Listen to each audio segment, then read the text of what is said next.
Matt Simmons here with Camp Honor. We're excited to have another first responder, but also somebody who loves the outdoors. We're honored to have a Big Perk here from Big Perk Outdoors, Warren Perkins. So, Warren, so happy that you're here. Yeah, I'm glad Um, to be here. you work with my cousin, who is also on the board here at Camp Honor, and I don't know how much he's told you about Camp Honor, but um, we're in our first year, but we're trying to help first responders, veterans, and get them into the outdoors to help build resiliency for a lot of the things that we face. So, from what I hear and what I've seen, you have no problem in the outdoors. You're able to find your way around the outdoors. So, glad to have you here. Yeah, I appreciate it. I'm glad you have me here today. Hunting for me is a big stress relief. Um, since I was a kid, it was always, stress. It was always run into the woods or grab the boat and go. That's one of the biggest things for me is getting through the day, and that's where the outdoors really helps me personally. Yeah, I mean that's one of the keys because I'm sure in law enforcement. I mean, you're a police officer, so in law enforcement as well as I think you guys are a little ahead of the fire scene of the fire side of um, departments recognizing the importance of the mental health aspect and resiliency. But so a little bit about yourself. Where are you from? I'm originally from Westerville, Ohio, suburb of Columbus. Born and raised, New Albany, Westerville area. Graduated from New Albany High School back in 2010. As I say, it's the land of the big ones around there. A lot of the urban deer and around some of the reservoirs there. There's a lot of where I grew up hunting. Um, that's kind of my roots of where I started. Did you have family that hunted as well, like your dad, grandfather, any cousins Yeah, or anything of that nature? from the age of 4 or 5, remember, my grandfather, he hated the squirrels getting into the bird feeders, and I can remember sitting there with a pellet gun and a single shot 22, you know, picking off the squirrels, from the bird feeder.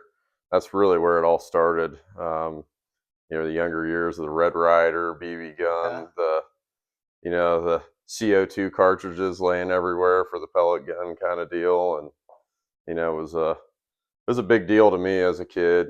Yeah. Starting off, having somebody to show me. I was brought up pretty old school when it comes to the way I was raised, and you ate everything you shot. You know, nothing went to nothing went to waste. It was, all the squirrels we killed, they were all turned into pot pie. My grandmother sitting there waiting for us to bring them in, and I'll never forget the smell of the house. The blackberry pie, the squirrel pot pie that was always readily available. That's funny you say it because I think that's some of my earliest memories of, my watching my father go off to an annual gun hunt. They would hunt in southern Ohio, kind of well on the eastern side in Zanesville area. But I remember hunting squirrels with my grandfather, and I remember I was old enough to know, but we went out with a 22, and I'm like, man, this is hard. And I said, one of my friends' dads like takes him out and uses a shotgun. My grandpa said, that's not hunting squirrels, man. And he's like, you got to, here's how you hunt Hmm. squirrels. But what's funny is my grandma would make pies, but she would not touch the game animals. My grandfather would do all the cooking on that. Um, so, so you're right. I mean, when you say old school, it's really, I think that, we need to like teach young men to go back to those ways of, I mean, there's a lot of people out there that want the trophy deers Hmm. and the trophy mounts, and it's like the contracts or social media attention. But I don't think a lot of people really understand the hard work, but also the side of it that's like, hey, if we're going to do it, we're going Yep. to do it all. So, Yeah. So the biggest thing is, when I grew up as a kid, there was, I rode my bike. I rode my bike 8 miles to, this one farm that I ended up getting permission to. Talking to the farmer, and it wasn't the leasing. It wasn't any of that. It was, hey, can you help me bale hay? Hey, if you bale hay for me, you can turkey hunt this spring.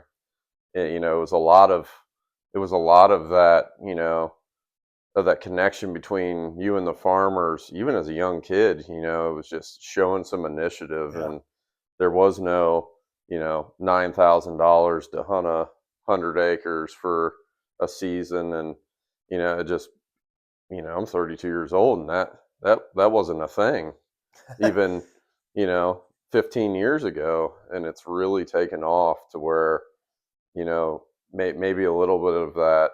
The reason why we're out there is slowly coming to an end, and we got to get that back. Yeah, I mean, I remember, gosh, it wasn't that. I mean, where we're at here in Miami County, it's very difficult to find.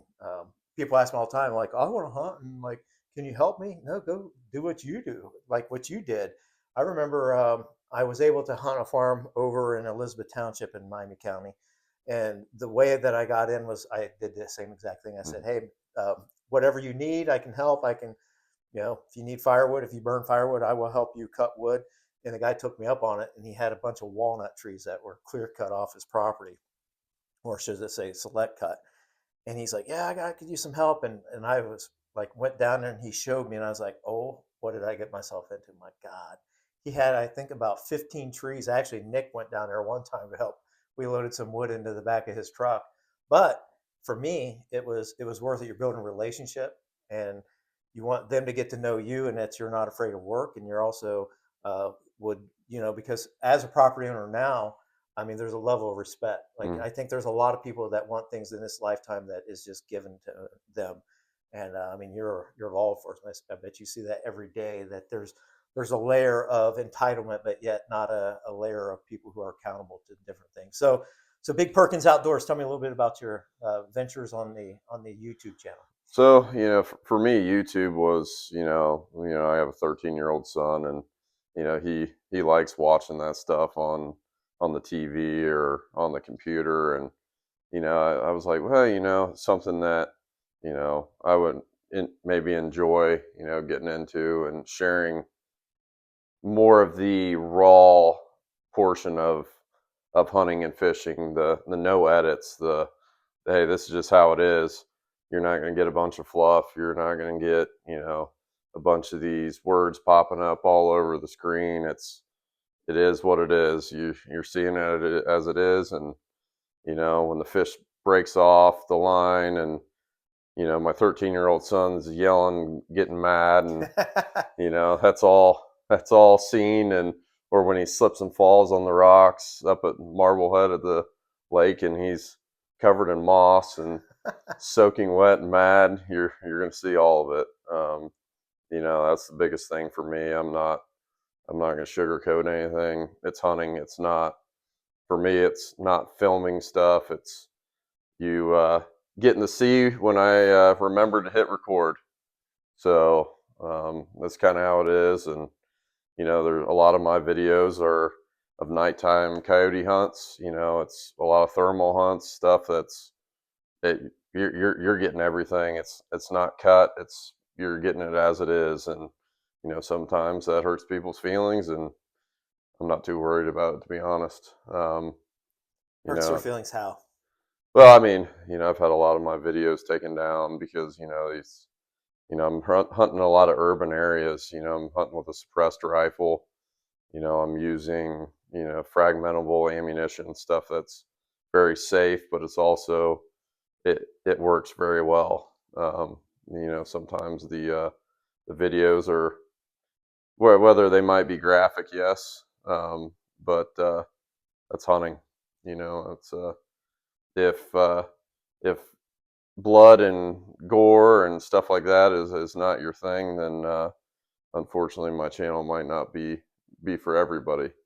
But it shows the real life hunting and predator control, and sometimes it's the way it is. So that's a little bit about why my channel is the way it is, and I feel that you're going to get it exactly the way it is, and we're I, not going to edit anything. So this is just me though. I think, in my opinion, that that's what's been beneficial to me in the and I've been first responder for 25 years, military for 4 years, and that portion of what you're talking about for that is offensive to some keeps me in balance. Meaning, like I respect nature more when Hmm. you understand that, and you see the flip side of when you don't hunt around here. We're mostly in an urban area, near Dayton, Ohio, and you see a lot of deer strikes. And I mean, you use priority law Hmm. enforcement. You have to go on those calls where the flip side of not hunting, there's an overpopulation,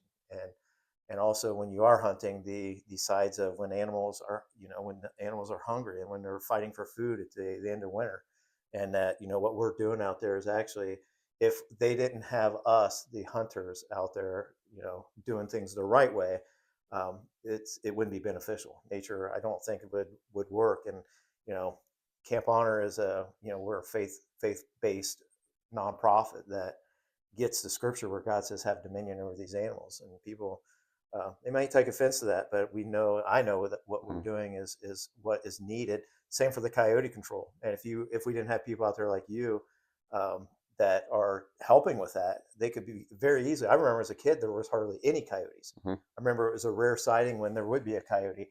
But I do have to say, we were blessed at Camp Honor a couple weeks ago. It's on our channel that we got blessed to be able to go on a hog hunt, thermal hog hunt Hmm. in Arkansas. I had never used thermal, and it was another layer of. I mean, when you're hunting, there's a lot that can go bad. There's Hmm. a lot of prep work that you need to do, but there's a lot of things that can go south on you in an instant if you're not ready. And thermal is another layer that like adds to the layer of like, man, you've really got to be on top of some things and to do that. But it was awesome, and I look forward to doing it again. Yeah, it definitely changes the aspect of hunting. I mean, it's, for years before any of that, it was, the lights, the green lights, the red lights, and, especially on a lot of my hunts, these coyotes get on you quick. Mm. And the lights, yeah, they work, and but it just, you can't scan with it like you can a thermal. And it just changed the whole aspect of the hunt. And a lot of the coyotes around here are very, very aggressive. They're up around houses. They're very much urbanized. And what people don't realize is how many there really are. Mm-hmm. It's, hunt a lot of these urban areas, especially around Dayton, and there's a reason you don't have the deer population that you do in other parts of the state, because it's very flat ground Yeah. around here.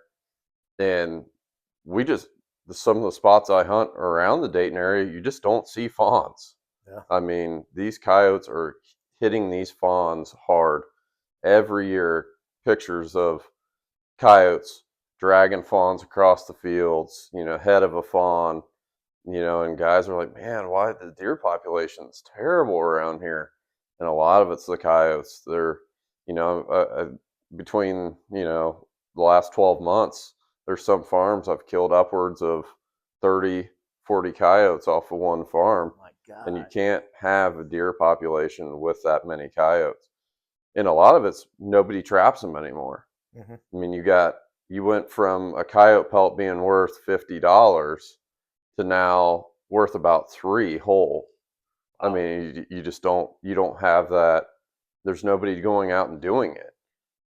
Back when I was a kid, kids would go out and do it because, hey man, I can make some money, Mm-hmm. while I'm not at school. But now, Now they got video games and other well, that things. and that stuff's not worth anything anymore. But my father-in-law, he was a trapper out in Fairborn, and I mean that guy would trap everything and minks and just like get into the creeks, and it's like, but it teaches you things as like just things that young men need to know in this day and age, and especially because the realness of life does never change, no matter how much technology. We're still dealing with human beings, and I think we were created for things that you're doing Hmm.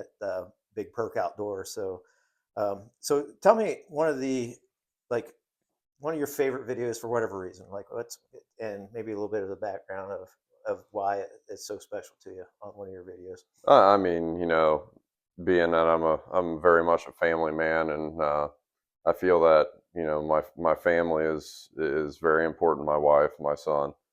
Um, I feel, a lot of the videos that have my son in it, the excitement, the just, you know, there's a reason that, you know, these kids, you can never get them up out of bed anymore. But I tell you what, he hears my old Ford Ranger start up, and or hears me hooking the boat up, and I've never seen the kid get up that fast. And a lot of the videos, with him in it are, mean the most to me is that, I can share that love of the outdoors with him. And, you know, he I love him to death, but some of the parts of the video you don't see is him snagging me. I'm in the back of the boat, and you know, stuff like that, or the hey, I gotta go to the bathroom, and he's too embarrassed to go off the side of the boat. And that stuff is priceless stuff. That the memory of that is Yeah. is great. And some of the videos of, we love to fish Buckeye Lake. When I was a kid, we used to fish Buckeye Lake all the time. It's out there outside of Columbus, Licking County, and fond memories of fishing out there, my grandfather's boat. And we still fish out there, and he loves fishing out there. The saw guy, or especially this time of year, get another 5-10 degrees warmer, consistently. And the saw guy out there, they really keep a kid, Yeah. going, because we jig for them, we troll. We don't use big trolling rods. We use just lightweight rods, pull cranks, and he loves it when it's locked in the rod holder and Hmm. rod tip starts bouncing because they hit it and they're already on Yeah. there. And just the excitement of him yelling that he's got a fish, and him reeling it in. And have come to find out he's not very good at netting fish. He is he is let many fish go back into the water, but that's not what it's about. It's about being out there and enjoying the outdoors, and teaching him, hey, a fish sandwich doesn't come from McDonald's. And it's like, hey, wait, there's some preparation Yeah. before it gets to that step. And he asked me the other day, he's like, well, that fish from McDonald's doesn't look like the stuff that comes from Lake Erie, or from Buckeye Lake. And had to explain to him that most fish fillets are not in a cube. Yeah. And it's funny to have to explain that, because that's not the way that I saw it as a kid. But there's so much around, these kids, they don't see the process from A to D. Yeah. They just they see it in front of them, and they don't question, hey, why is it this way? Yeah. I was up in Minnesota when I was maybe, gosh, I was young. I only got to go up there a couple times. My mother was from International Falls, Minnesota, which is way up north of one of the northest part of Minnesota. And her brothers had, and I think her father, before he passed away, they had a little. At that time, I think it was state property, but you could basically rent, like, long-term lease these little things, and they built a little cabin on this little lake island. And I remember one of the things was just the smell. Like, it was like they were Mm, smoking fish all day, every day. There was no electricity on these islands. There was no way, and that was the way they preserved meat. And it was just like those types of things, like you're saying, it's like start to finish and understanding it. But those things that you're teaching your son and going through, he's gonna remember that forever. And so, man, that's pretty cool. So I haven't been able to do a lot of these, but the ones that it feels like a lot of the ones that have these outdoor channels like yourself, you're locking in memories, right? oh, You're absolutely. actually recording things that, but it's not just for you and your son. Other people can say, man, if that can be done by this guy, maybe I can do that. And to your point of the rawness, I think one of the things that's beneficial for in that space that you're in is you're showing other people it doesn't take a whole lot. Now thermal, where it's a whole, that's kind of a different Hmm. level, but taking a rod and a reel to a lake that's free to fish from, no, anybody can do Yep. that. And it sounds to me like that's just as special to you as night hunting, which it's a whole another layer of expense and expertise. So, man, I thank you. And I would love to look at what Camp Honor in the future maybe could do with Big Perk Outdoors, and Oh, absolutely. maybe partner on definitely on maybe a coyote hunt, because I have access to deer and some turkey hunting, but I hope that we get more people that we can teach them about the outdoors. And one of the big things is, one of the tenets for us as well at Camp Honor is family. Family Mhm. is like, it's God, family, outdoors. Yep. And I think if human beings could get to those three concepts, our planet would be so much better. Yep. So, how can people find you, Warren? Well, I'm just on YouTube, Big Perk Outdoors. Nothing crazy. I don't have any stickers on the back of my car with my YouTube channel or anything like that. If you find me, you find me. You don't, you don't. If you enjoy it, and that's what matters the most. But it's if you're looking for fancy edits, you're gonna have to go somewhere else. But if you want it just the way it is, and then I guess you're in the right place. So. Good deal, because I'm right up that alley. My editor works with you. So, again, Camp Honor, we're so thankful to have Warren Perkins here from Big Perk Outdoors, and we just want to encourage everybody, get outside. I mean, it's like, I mean, just if you get outside in the sun, it's going to help you. But get a rod, get a reel, get a bow, get a gun, and you can start small with, like, to your point, the Red Ryder BB gun.